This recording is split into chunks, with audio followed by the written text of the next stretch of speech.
Senhor.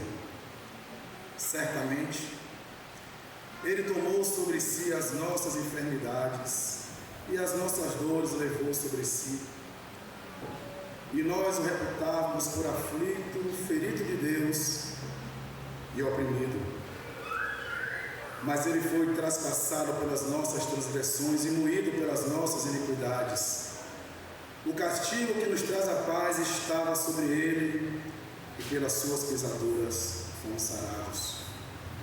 Todos nós andávamos desgarrados como ovelhas, cada um se desviava pelo caminho, mas o Senhor fez cair sobre ele a iniquidade de todos nós. Ele foi oprimido e humilhado, mas não abriu a boca. Como cordeiro foi levado ao matadouro, e como ovelha muda perante os seus tosqueadores, ele não abriu a boca. Por juízo opressor foi arrebatado, e de sua linhagem, quem dela cogitou? Porquanto foi cortado da terra dos viventes por causa da transgressão do meu povo, foi ele ferido. Designaram-lhe na sepultura com os perversos, mas com o rico esteve na sua morte, pois que nunca fez injustiça, nem dolo algum se achou em sua boca. Todavia ao Senhor agradou moê-lo, fazendo-o enfermar. Quando der a ele a sua alma como oferta pelo pecado, verá a sua posteridade e prolongará os seus dias, e a vontade do Senhor prosperará nas suas mãos. Essa foi a leitura da palavra de Deus. Vamos fechar os nossos olhos, irmãos. Oremos. Ó Deus, te agradecemos, ó Pai, por essa oportunidade que temos hoje de ler a Tua palavra, de cantar louvores ao Teu nome, ó Pai. Senhor, neste momento eu peço que o Seu Espírito Santo se faça presente, Pai.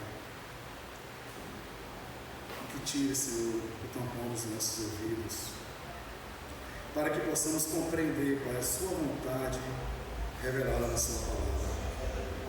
Ser conosco nessa noite, ó Deus, que haja renovação, que haja arrependimento, Pai, através da pregação fiel da Tua palavra. Assim oramos, ó Deus, em nome do Senhor Jesus. Amém. Amados irmãos em Cristo, uma das grandes dificuldades que nós temos como igreja é de entender quem é Deus. Acredito fortemente e firmemente que se tivéssemos um melhor entendimento sobre isso, poderíamos estar num patamar mais alto de fé, de obediência, perante um Deus absolutamente soberano e santo. Desta forma, meus irmãos, compreender de uma maneira, digamos, mais madura o ser de Deus e como Ele age conosco é uma tarefa importante em nossa caminhada neste mundo caído. Em via de regra e por conta da nossa natureza rebelde, temos uma inclinação de reduzir ou de tentar reduzir a pessoa de Deus, o ser de Deus, os seus atributos. Em outros casos também nos inflamos muito, numa linguagem mais moderna, nos achamos demais e queremos ser como Deus. O certo é que muitas vezes queremos nos aproximar de Deus como Ele estivesse em um nível mais próximo do nosso. Dito isso, meus irmãos, vamos contemplar a Sagrada Escritura nesse trecho que lemos. O profeta Isaías nos traz no seu livro uma visão inigualável da pessoa de Deus. Não é à toa que ao lado de Salmos e Deuteronômio é o livro do Antigo Testamento mais citado no Novo Testamento. Isaías foi um grande profeta que viveu aproximadamente 700 anos antes de Cristo. Seu livro nos traz uma teologia robusta e até mesmo um pouco difícil, e que pode ser dividida basicamente em 4 partes: Deus, a humanidade e o mundo, pecado, queda e redenção. Esse contexto é parecido com o de outros profetas, onde o pecado do seu povo é exposto, Deus pune o seu povo e depois o redime. Seu padrão de pensamento é o contraste entre a grandeza de Deus e a degeneração e corrupção do ser humano. Por todo o livro, Deus é descrito como sendo alto e sublime, santo. Toda a terra está cheia de sua glória. Essa consciência da majestade divina molda cada apresentação de Deus em Isaías. Ele é aquele com que o seu povo tem de contender, aquele em cuja mão a Síria não passa de um instrumento, e para quem o poderoso Ciro é pequeno. As nações da terra, maiores e menores, não passam de um pavio na mão de Deus, de uma gota no seu balde. Ele é o eu sou, diante de quem os ídolos se anulam, são nada. Sua grandeza, porém, não está meramente em seu poder, está também na sua capacidade de nos humilhar, de nos colocar nos nossos devidos lugares. Uma outra implicação que eu adicionaria a ser entendida da grandeza de Deus é a sua soberania e senhorio no governo da história. Seja o que for que outros antes dele tenham entendido, Isaías compreendeu que Deus, diferente dos ídolos, tinha propósito para a experiência humana. E esses planos eram parte de um todo compreensível, um plano que não pode ser frustrado. Isaías esperava que a história encontrasse o seu clímax, quando as nações do mundo afluíssem para Sião, redimida e glorificada pelo sacrifício do Messias, e ali partilhassem do próprio caráter e governo divino. Um belo final, preparado pelo próprio Senhor dos Exércitos. No texto que lemos, é apresentada a nós pelo profeta uma visão messiânica da redenção. O autor parecia estar do lado da cruz. O autor contemplou o Calvário e nos brindou com um texto que, muito embora fosse profético, tratou o assunto como já consumado. Ele levou sobre si, pretérito perfeito, ação acabada. Sendo assim, convido a todos, os irmãos e irmãs, para refletirmos o seguinte tema: a soberania de Deus na morte de Cristo. A soberania de Deus na morte de Cristo. Para isso destacaremos o verso 10 do capítulo que lemos, que diz: todavia ao Senhor agradou Moê-lo. Meus irmãos, minhas irmãs, é impossível definir de maneira completa o ser de Deus. A Escritura, segundo Berkhof, nunca opera um conceito abstrato de Deus, mas sempre o descreve como um Deus vivente, que entra em várias relações com suas criaturas, relações que indicam vários atributos diferentes. E um dos atributos de Deus, meus irmãos, mais conhecidos, especialmente no nosso meio reformado, é o seu controle total de todas as coisas. A Escritura Sagrada não nos deixa negar que Deus tem o controle de tudo. E isso não pode ser esquecido, não pode ser diluído, diminuído. Existe também uma tensão, que é normal, quanto à soberania total de Deus e a nossa responsabilidade. É verdade, ela existe. Mas essa tensão é tratada de uma maneira na qual nós podemos entender que a vontade de Deus está contida na nossa vontade. E somos totalmente responsáveis por ela. De uma forma em que nós tomamos decisões todos os dias. Elas são importantes, são válidas, seremos julgados por ela. Mas no final a vontade de Deus se cumprirá. No final, a vontade de Deus se cumprirá. Sendo assim, quando contemplamos a história, especialmente a história da redenção, podemos ter a sensação de que Deus se relacionou com a sua criação respeitando a nossa vontade ou a colocando em pé de igualdade com a dele. E foi ajustando as coisas no decorrer do caminho. Mas, meus amados, eu tenho uma coisa para dizer: Deus nunca foi pego nem é pego de surpresa. Ele sabe de tudo. E com Cristo isso não foi diferente. Em Gênesis capítulo 3, temos o evento mais nefasto, mais dramático da nossa história. Adão desobedece a Deus, cai em pecado, e a partir dali toda a criação foi afetada. Logo ali no meio de todo aquele problema, todo aquele drama, como eu já disse, Deus decreta, determina o seguinte: que da descendência da mulher viria aquele que esmagaria a cabeça da serpente, a saber, Jesus Cristo. A desobediência de Adão trouxe à raça humana um castigo. O Deus que é santo, santo, santo, não poderia ali, meus irmãos, se relacionar plenamente com seres pecadores de natureza, caídos. Deus teria toda a razão se resolvesse ali mesmo no jardim acabar com a raça humana e satisfazer a sua lei. Mas isso não era o que ele planejou.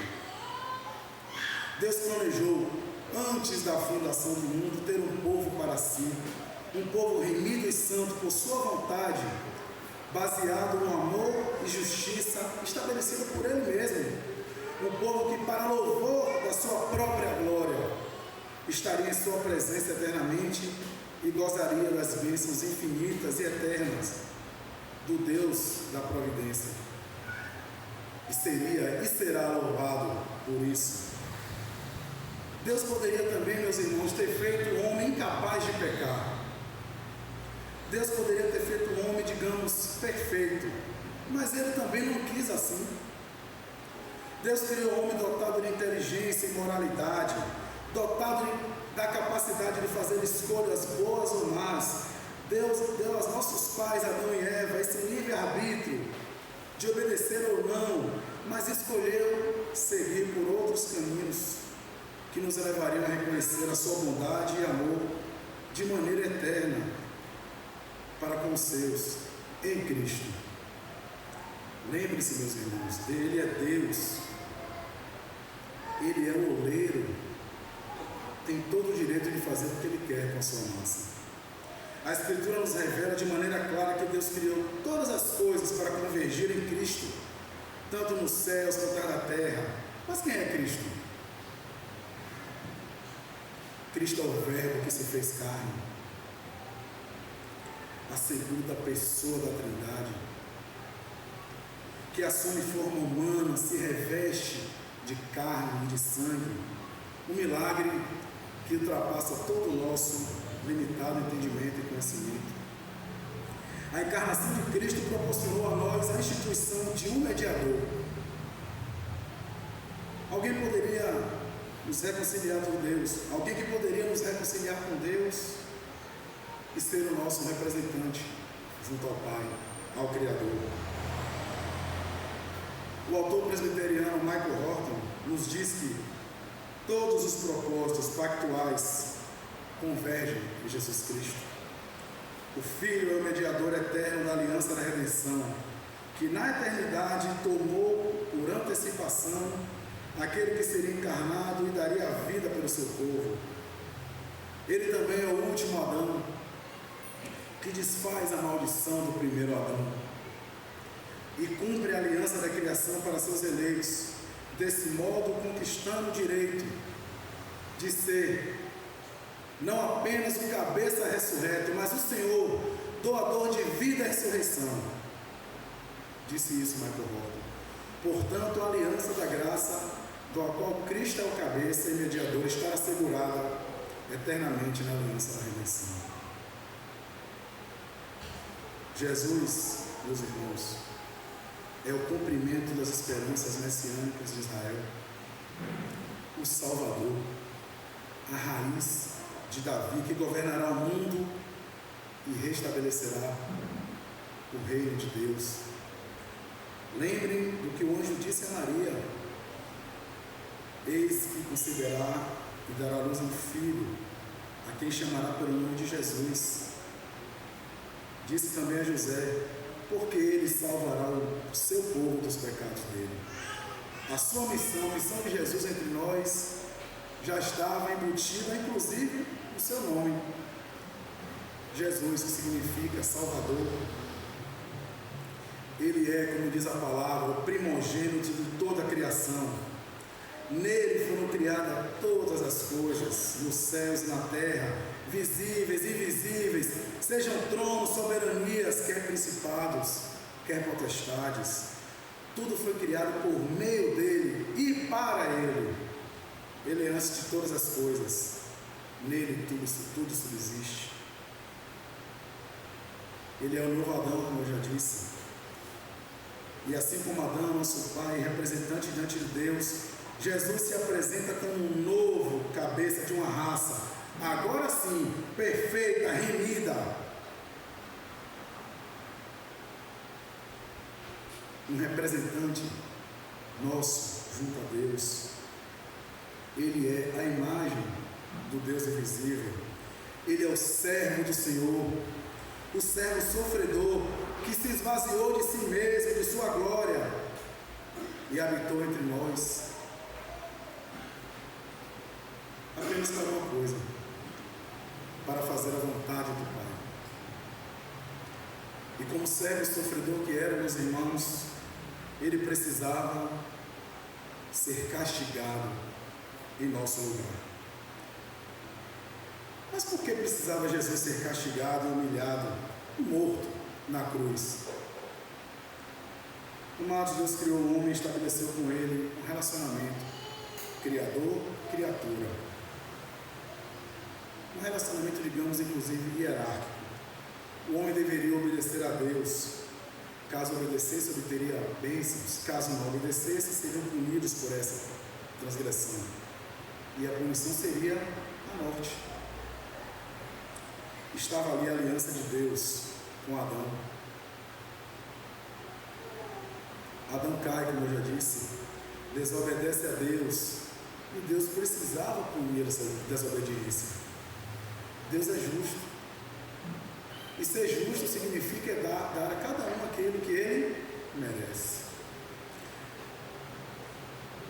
Deus poderia ter acabado com tudo ali, aniquilar a raça humana, mas não fez, pela sua vontade e amor a nós. Deus promete salvar a humanidade naquele descendente da mulher que viria e esmagaria a cabeça da serpente. Ou seja, já ali no Éden, Deus indica a Adão que alguém o salvaria. Adão não poderia se salvar. Isso nós chamamos de graça. Com a aliança de Deus com os homens quebrada no Éden, Deus, de maneira progressiva na Escritura, nos revela os desdobramentos da instituição chegada de um Salvador, de um mediador, de um intermediador. Como aconteceu com Moisés, Deus liberta o seu povo do Egito de maneira poderosa e os conduz ao deserto. Lá no deserto nós também podemos fazer uma citação e que nos traz também uma boa reflexão. A edição da lei mosaica, que nós chamamos os 10 mandamentos, que são ordenanças de Deus, e que de maneira resumida podemos entender que essa lei serviu de caminho para entendermos a necessidade de um remidor, e ela já apontava para Cristo. No Monte Sinai, Moisés entregou a aliança ao povo com seus mandamentos e sanções.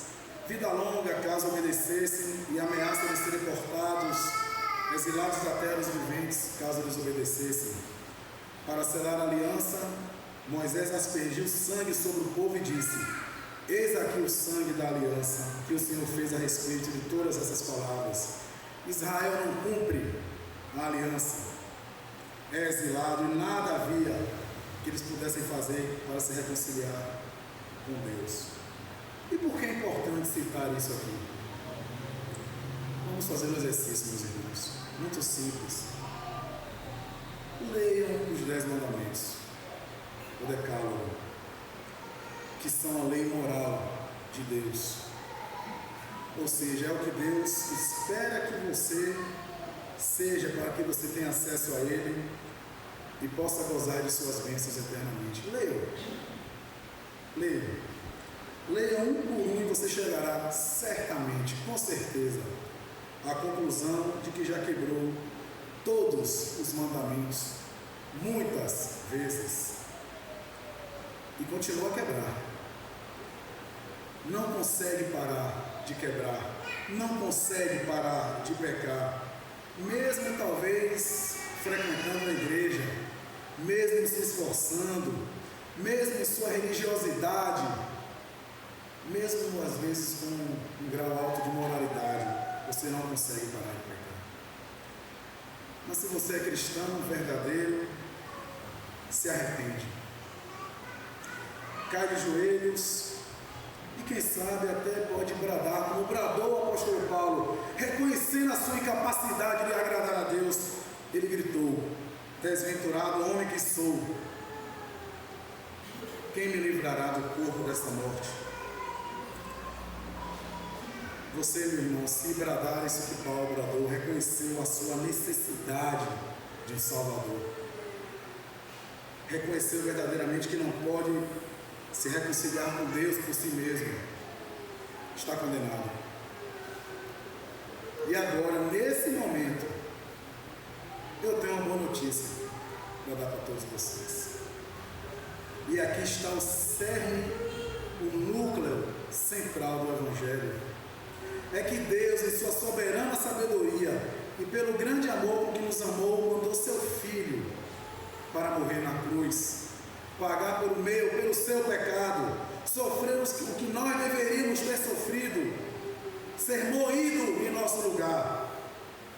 O justo pagou pelos injustos na cruz do Calvário.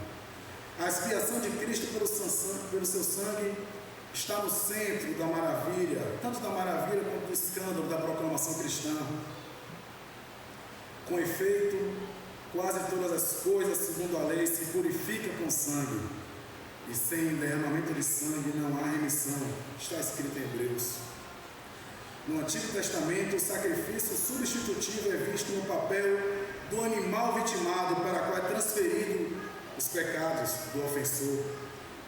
A morte substitutiva está fortemente amparada nas Escrituras. E mais, Jesus não se deu de forma involuntária. Ele não é uma vítima da violência humana. A Escritura nos diz que ele, em troca da alegria que lhe estava proposta, suportou a cruz, não fazendo caso da ignomínia, e está sentado à destra do trono de Deus. Ele é um sacrifício voluntário. Sabedor que era que o seu sofrimento conduziria à glória, não apenas de si mesmo, mas do Pai e de seu povo. Mesmo assim, foi uma luta agonizante, meus irmãos. Um sofrimento gigantesco do Senhor Jesus. Uma grandiosa humilhação. A sua obediência ao Pai desfaz a desobediência de Adão. Em Jesus Cristo, o veredito de culpado para que os cristãos teriam o direito de esperar no juízo final, agora é lançado sobre ele. No meu livro, o castigo que nos traz a paz estava sobre ele, e pelas suas pisaduras fomos sarados. Já lemos isso. A morte e sacrifício de Cristo, suas consequências judiciais diante do seu povo, também é uma vitória sobre Satanás, sobre o inimigo, a serpente. Lembram, meus irmãos, quem o descendente da mulher esmagaria a cabeça? Vocês lembram? A cruz também é uma vitória sobre as potestades. Imagine comigo a cena de Jesus, o Filho de Deus, crucificado lá no Calvário, abandonado por todos, cuspido, humilhado. A cruz era o símbolo de vergonha para o Império Romano, mas ali ele venceu a Satanás e cumpriu a promessa do Pai. O que aos olhos dos incrédulos parece ser uma forte demonstração de fraqueza, foi o feito mais poderoso de Deus em toda a história da nossa redenção. Na cruz, a revelação redentora da queda de Adão se consolida. Michael Horton também nos diz que a cabeça da serpente foi esmagada. Os poderes do mal não têm mais a última palavra. Opressores e aqueles que perpetram violência, injustiça e sofrimento na terra receberam sua própria sentença de morte. No meu tempo, é um tempo de graça, quando os inimigos são reconciliados e até os cúmplices de Satanás podem ser perdoados, justificados e renovados como parte da nova criação de Deus. O apóstolo Paulo nos diz que Cristo foi obediente até a morte, e morte de cruz. Jesus não pecou, não quebrou a lei, cumpriu a lei em nosso lugar, satisfez a maldição, o castigo da lei em nosso lugar. Herman Bavinck diz que, como profeta, sacerdote e rei, em seu nascimento, em sua morte, em suas palavras e em seus atos, ele sempre cumpriu a vontade de Deus.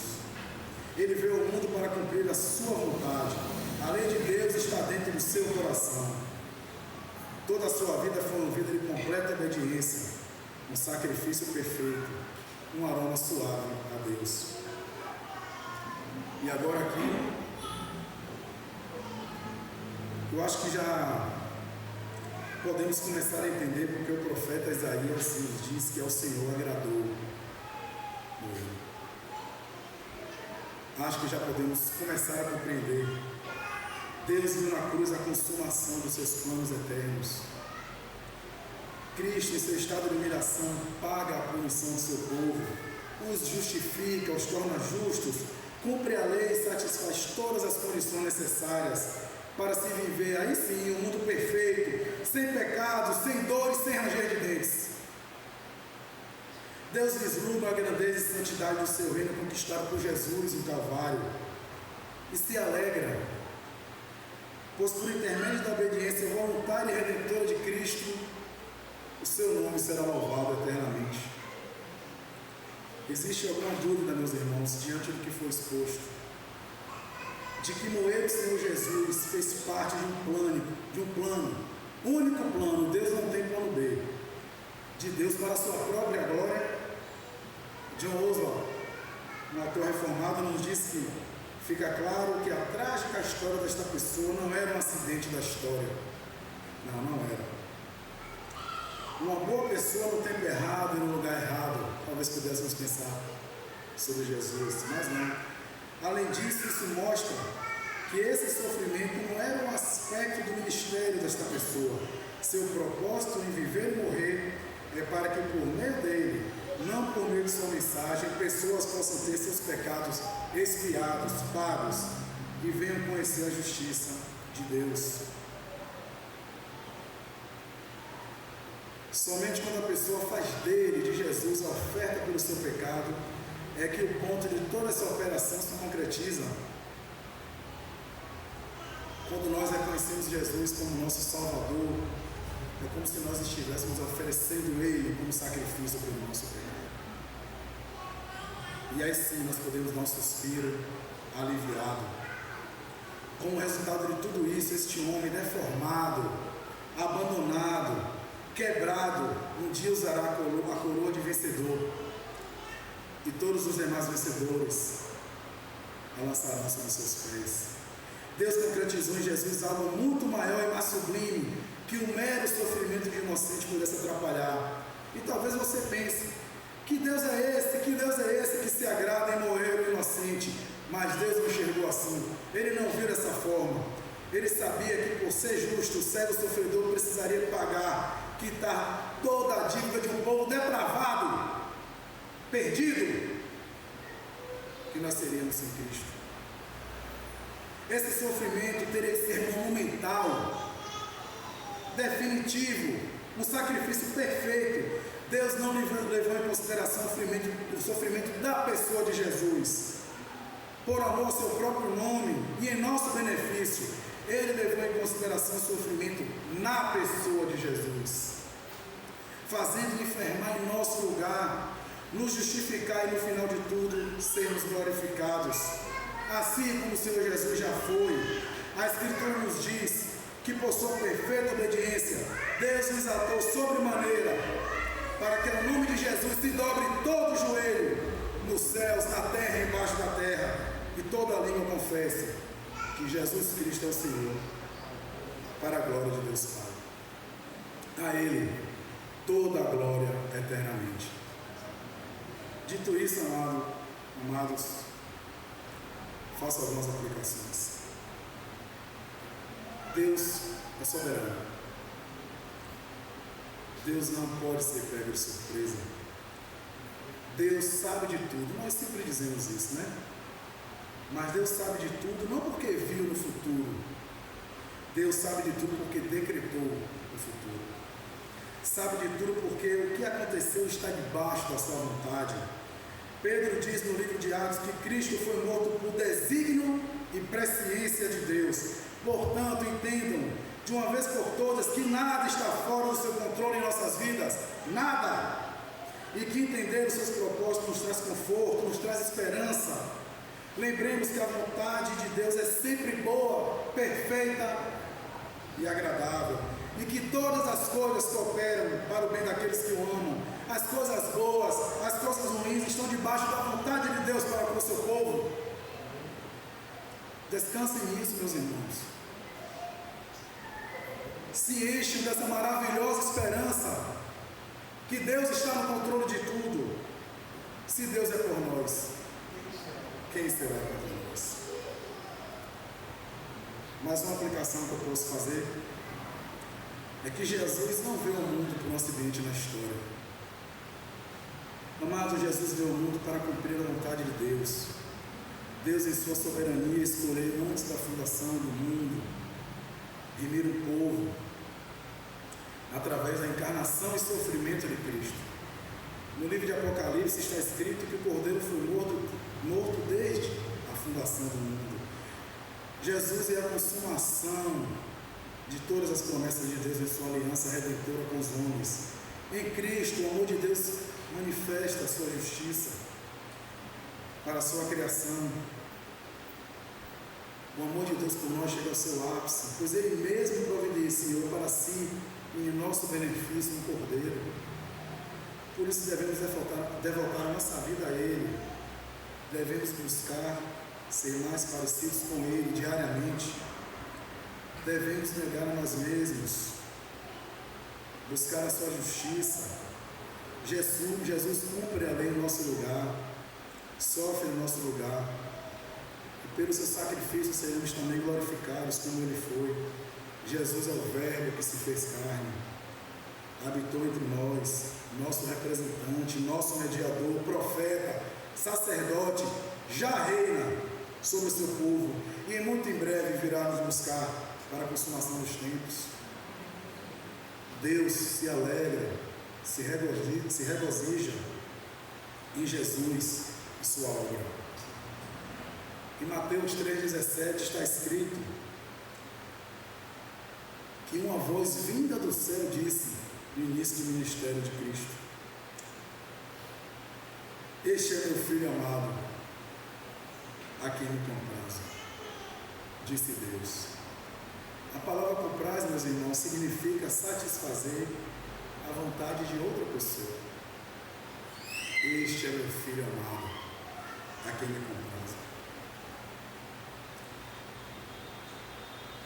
Já no início do ministério de Cristo, Deus já exprime a missão dele, já nos revela a missão dele, que era satisfazer a vontade do próprio Pai. Portanto, Jesus, ao sofrer na cruz, nada mais fez do que satisfazer a vontade de Deus, para a sua glória e para a nossa salvação. Glória a Deus por isso. Uma outra aplicação, eu peço que todos prestem bem atenção no que eu vou dizer. Deus pode te moer também. Meus amados, fica claro que Deus se preocupa muito mais em satisfazer a sua própria vontade do que satisfazer a minha ou a sua vontade. Se você é cristão, ou melhor, se diz cristão, e vive de uma maneira que o nome de Deus é escarnecido por suas condutas, por sua forma de viver, se você vive de uma maneira que desonra o nome do Senhor, o toma em vão, se você é joio e está no meio do trigo, tudo normal. Não era esperado outro comportamento de um não eleito, de um ímpio, mesmo em um ambiente cristão. Mas se você é daqueles por quem Cristo morreu verdadeiramente, ou se acha e pratica essas coisas, vai ao alerta. Deus vai até as últimas consequências para te trazer de volta até Cristo. Deus vai até as últimas consequências para te trazer de volta a Ele. Ele pode te moer, Ele pode te humilhar, esfregar a sua cara no pó e na cinza, para que você o veja do jeito que Ele realmente é e reconheça verdadeiramente a Cristo como seu Salvador. Vejam o exemplo de Jó, meus irmãos, que era um homem justo, reto, andava com Deus e mesmo assim foi provado, esmagado. Por quê? Para que o propósito de Deus na vida dele se cumprisse. Jó era justo, reto, e Deus o esmagou, para que o propósito de Deus na vida dele fosse cumprido. E mesmo assim, no final, depois de passar por tudo aquilo, Jó, regozijado, feliz, diz: eu te conhecia só de ouvir, mas agora os meus olhos te veem, por isso me abomino, me arrependo no pó e na cinza. Deus pode te moer para que você volte a Deus dessa maneira, arrependido no pó e na cinza. Portanto, meus amados, cuidado com o moinho de Deus. Avalie o seu relacionamento com Deus. Avalie o seu relacionamento com o Senhor Jesus. Avalie se a sua vida glorifica o nome de Deus. Se arrependa e busque o perdão que está somente em Cristo Jesus. E você que talvez essa noite esteja aqui e não conhece a Cristo, não entende ainda quem Ele é ou o que Ele fez por nós, eu te digo que Ele é a sua única esperança. Olhe em volta, olhe o mundo à sua volta, olhe para si mesmo e veja se há algo de bom neste mundo, em você, na essência do mundo. Não há. O mundo está chafurdando no caos, na imoralidade. A iniquidade está disseminada e até mesmo estimulada. E para você que não conhece a Cristo, eu digo: arrependa-se e creia no Evangelho. Creia que Deus te perdoa em Cristo Jesus, que só nele você gozará da paz que excede todo o entendimento. Porque dele, para ele e por ele são todas as coisas. A ele toda a glória pelos séculos dos séculos. Que o Espírito de Deus, meus irmãos, nos abençoe e ilumine nessa noite e nos faça crescer em santidade. Oremos. Ó Deus, te agradecemos, ó Pai, por Cristo Jesus. Te agradecemos, ó Deus, porque o Senhor na eternidade escolheu nos salvar pelo sacrifício dele na cruz. Nos faz, Pai, caminhar em santidade. Nos faz, ó Deus, enxergar quão pecadores somos e quanto precisamos de Ti, Pai, todos os dias. Nos leva, Pai, ao pleno conhecimento da Tua palavra. Perdoa, Pai, os nossos pecados, perdoa, porque muitas vezes, ó Deus, a nossa natureza nos faz deliberadamente pecar contra Ti. Mas acreditamos, Pai, que o Senhor completará a boa obra em nossa vida. Te agradecemos por esse culto, Pai, que ele tenha chegado a Ti em aroma abençoado. Nos concede, Pai, uma noite abençoada, uma semana produtiva, e que possamos glorificar o Teu nome, Deus. Eleva, Pai, o nosso espírito a Ti, e que possamos, Pai, todo dia frutificar o Teu nome. Assim oramos em nome do nosso Senhor Jesus Cristo. Amém. Meus irmãos, assim chegamos ao final deste nosso dia de culto, do nosso domingo do Senhor.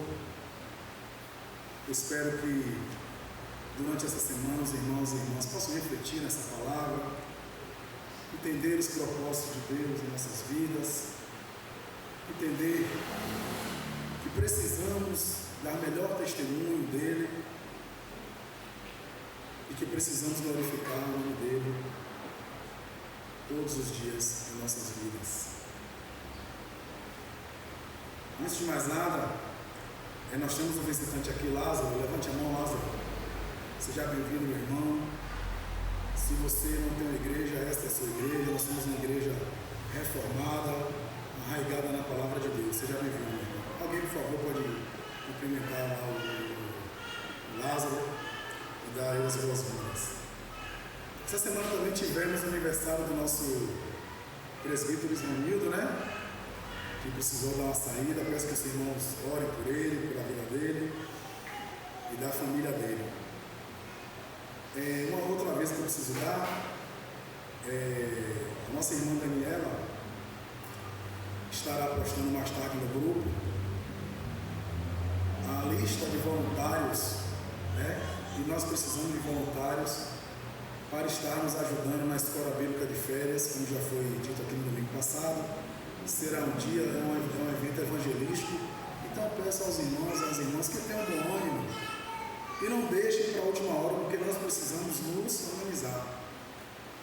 Tem muita coisa a ser feita, então precisamos que os irmãos e as irmãs tenham esse espírito de voluntariedade e estejam conosco nisso também.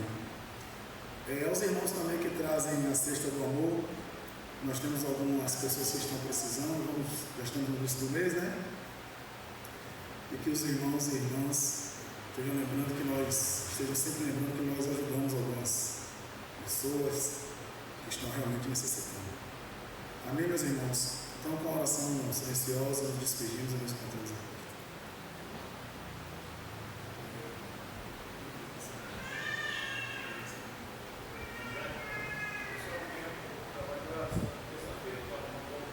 Sim, bem lembrado, meu irmão. Nós temos, eu anotei aqui, me esqueci, deixa eu ver, né? A idade vai chegando. Precisamos de 4 voluntários para a escola, para a reunião de oração no mês de novembro. Quem pode se voluntariar, por favor, levante a mão. Pronto. Que dia, meu irmão? Nós temos 5, 12, 19 e 26. Qualquer dia? Pronto, dia 5 então. Na casa da irmã Conceição. Mas alguém pode abrir essas portas, a irmã Lúcia. Dia 12? Mais alguém?